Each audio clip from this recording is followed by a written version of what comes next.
kita mengetahui output tujuan limadza mengapa Allah menghadirkan madrasah Ramadan bagi kita. Bukankah Allah memuji Nabi Daud, sosok Nabi yang diabadikan nama Al-Quran? Dia adalah Al-Anab, seorang Nabi yang senantiasa kembali tobat kepada Allah Subhanahu wa ta'ala, yang memiliki kekuatan dan juga senantiasa kembali kepada Allah Subhanahu wa ta'ala, menghadirkan peradaban material dan spiritual. Salah satunya adalah Allah puji karena beliau salah satu amalannya adalah ibadah puasa. Oleh karena itu, senantiasa kita membaca ayat bahwasanya goal tujuan daripada puasa itu adalah la'allakum tattaqun. Kalau sudah kita mengetahui goalnya, outputnya, endingnya puasa itu adalah la'allakum tattaqun, selanjutnya kita harus mengetahui karunia apa, berkah apa yang Allah berikan jika Allah sudah sematkan takwa pada jiwa seorang muttaqin. Ketika Allah Subhanahu wa ta'ala dalam soal talak membahas tentang bagaimana hura-hara persoalan dalam rumah tangga, maka diselipkanlah tentang firman Allah Subhanahu wa ta'ala, "Wa may yattaqillaha yaj'al makhraja."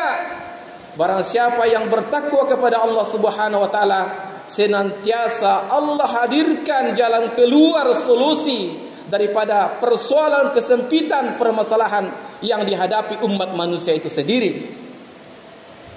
Yang selanjutnya adalah wa yarzuqu min haitsu la yahtasib. Allah hadirkan rezeki keimanan, rezeki pertemanan, rezeki komunitas, rezeki kesehatan dan lain sebagainya, rezeki iman, rezeki indahnya tilawah Al-Quran. Itu semua adalah bagian daripada buah daripada ketakwaan. Di negara kita banyak orang risau karena ada efisiensi anggaran, tetapi di seluruh pojok-pojok Nusantara sangat barang tambang luar biasa. Tetapi jika hamba-hamba yang ada di Indonesia ini telah mendapatkan gelar takwa, maka Allah Subhanahu wa ta'ala menyampaikan, walau anna ahlal qura amanu wattaqau la fatahna alaihim barakatin minas samawati wal ard. Sungguh Allah, air hujan yang Allah turunkan menjadi berkah. Kandungan-kandungan bumi menjadi berkah untuk penduduknya, bukan berkah bagi orang luar negeri yang menambangnya. Jika ada iman, jika ada ketakwaan. Hadirin yang dimuliakan Allah Subhanahu wa ta'ala, salah satu ayat yang banyak kita dapatkan di medsos bahwasanya tulis ayat ini di nisfus Sa'ban, jika ditulis pasti Allah tetapkan rezeki yang baik. Inna hadza la rizquna ma lahum min nafat. Sungguh ini adalah benar-benar rezeki dari kami yang tiada habis-habisnya. Sungguh ayat As-Saffat, As-Sad surat ke-38 ayat 54 ini adalah jawaban fadilah, karunia, balasan yang Allah berikan. Karena sebelumnya Allah mengangkat tentang kisah bagaimana Daud, kisah tentang Sulaiman, kisah tentang bagaimana Ayub diuji 18 tahun atau 17 tahun dalam keadaan diuji kesakitan.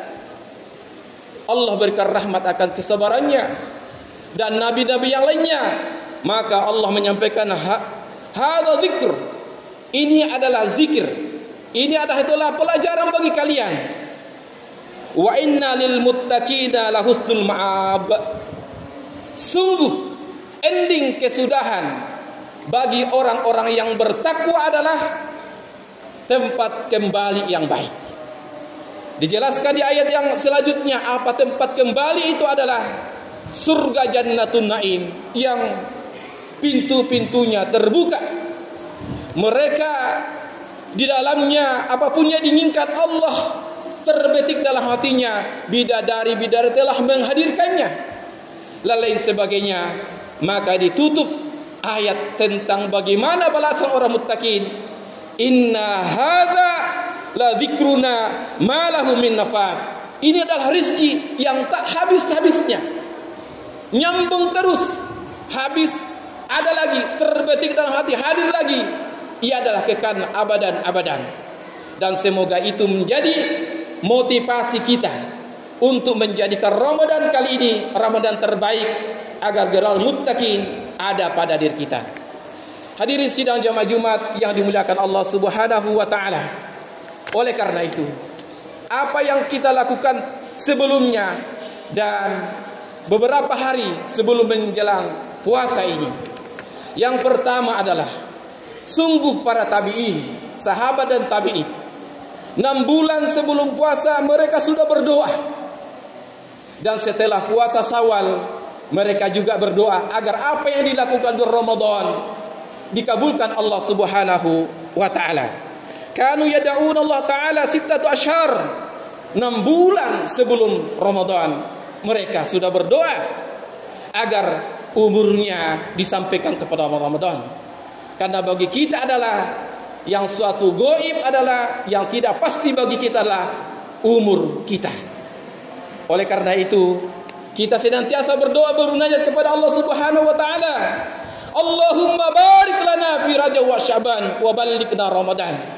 Untaian doa yang keluar dari hati dan lisan kita, harapan agar umur kita sampai Ramadan, agar apa yang kita lakukan untuk sampai Ramadan diberkahi Allah Subhanahu wa taala.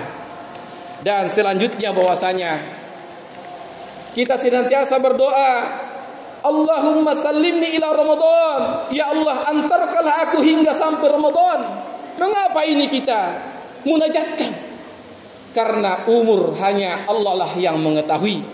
Dan kita yakin bahwasanya hanya doa yang mampu merubah qada yang telah Allah tetapkan sebelum kita berada di dunia, maupun qada yang turun bisa dirubah dengan doa. Maka senantiasa kita berdoa, Allahumma sallimni ila Ramadan wa sallim li Ramadan wa taqabbal wa taslimahu minni mutaqabbala.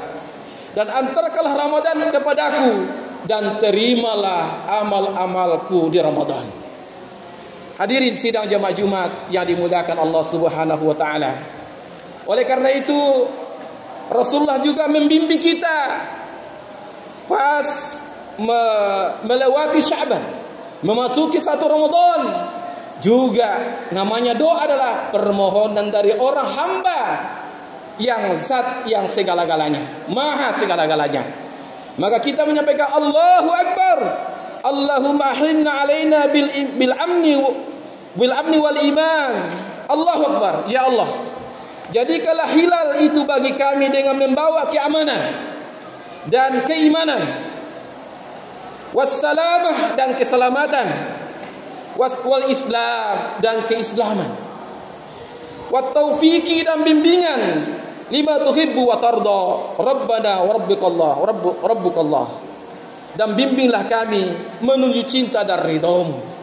Inilah rangkaian doa-doa yang di penghujung Sya'ban ini kita mesti perbanyak. Hadirin sidang jamaah Jumat yang dimuliakan Allah Subhanahu wa taala. Yang ketiga adalah setelah kita memaksimalkan doa, apa yang kita lakukan? Memaksimalkan, karena antara Rajab, Sya'ban dan Ramadan, ibarat Rajab adalah momentum waktu kita memilih bibit-bibit yang terbaik untuk kita tanam. Apakah dia pohon Al-Quran, pohon qiyam, pohon sedekah, pohon puasa, pohon silaturahmi, dan pohon-pohon yang lainnya telah kita tanam di Rajab. Dan kita siram pupuk di Sya'ban. Dan endingnya kelak nanti ada kita harapkan di Ramadan dipetik. Maka jangan sampai memasuki Ramadan kita belum jelas pohon apa yang menjadi Allah berikan keutamaan bagi kita. Karena sungguh jannah itu banyak pintu, dan hanya beberapa sahabat yang bisa memasuki semuanya dengan amal-amalannya. Maka kita harus muhasabah, membaca diri kita. Aku kuatkan di pohon mana? Hadirin yang dimuliakan Allah Subhanahu wa taala. Oleh karena itu, persiapan yang ketiga adalah persiapan yang kita lakukan ada 5. Persiapan ruhiyah, persiapan keimanan. Karena yang bisa masuk kelas puasa, bisa masuk madrasah puasa, hanya orang-orang yang beriman. Karena Allah menyeru, ya ayyuhalladzina amanu, hanya orang-orang beriman. Dan meyakini akan janji-janji, fadilah-fadilah akan puasa itu hanya orang beriman. Dan ibarat ujian, ibarat di sekolah yang langsung menilai, memberikan nilai, mengawasi ujian selama di Ramadan adalah langsung Allah Subhanahu wa taala. Kalau imannya kurang, maka dia akan menjadi orang syak, ragu. Dan barangkali puasanya ibarat beduk, awal berisi, tengah kosong, nanti Idul Fitri lagi baru semangat lagi. Hadirin yang dimuliakan Allah Subhanahu wa taala. Karena Rasulullah menyampaikan, man shoma ramadhana imanan wa ihtisaban ghufira lahu ma taqaddama min dzambi. Lagi-lagi iman harus didasari pondasi iman. Yang selanjutnya adalah amaliyah. Hendaknya sudah kita menyusun amal-amal apa untuk tahun 1446 ini yang kita unggulkan, yang menjadi amal unggulan kita. Apakah zakatnya, iktikafnya, somnya itu sendiri, tilawahnya dan lain sebagainya. Itulah pohon-pohon Ramadan yang mesti sejak sekarang kita tulis. Dan apa targetnya, berapa targetnya. Hadirin yang dimuliakan Allah Subhanahu wa taala. Yang selanjutnya adalah persiapan tentang ilmu.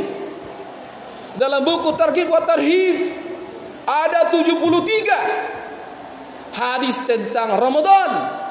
Fadilah, keutamaan, apa yang membatalkan, rukunnya, dan lain sebagainya. Mestinya di bulan Syaban ini kita sudah bolak-balik baca agar lahir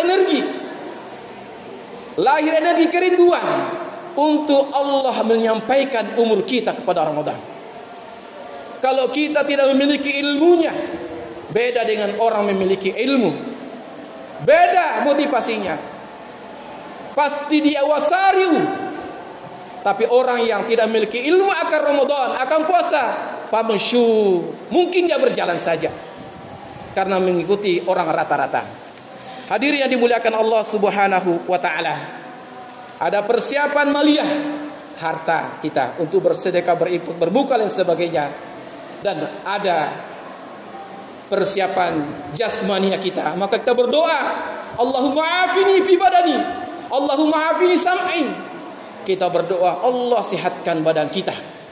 Karena apalah tak daya jika kita sakit memasuki puasa. Yang terakhir, hadirin yang dimuliakan Allah Subhanahu wa taala. Jika kita tidak bersiap-siap, jika kita tidak mempersiapkan, kita tidak berdoa, maka jangan sampai kita menyesal. Seperti Rasulullah menyampaikan, rogi ba'ampu, celakalah orang. Rogi ba'ampu 3 kali diulangi Rasulullah. Rajulun dakhala alaihi Ramadan. Kita memasuki Ramadan dan keluar Ramadan nanti. Thumma anslaha qabla an yukfarulah. Ia melewati Ramadan tanpa diampuni dosa-dosanya.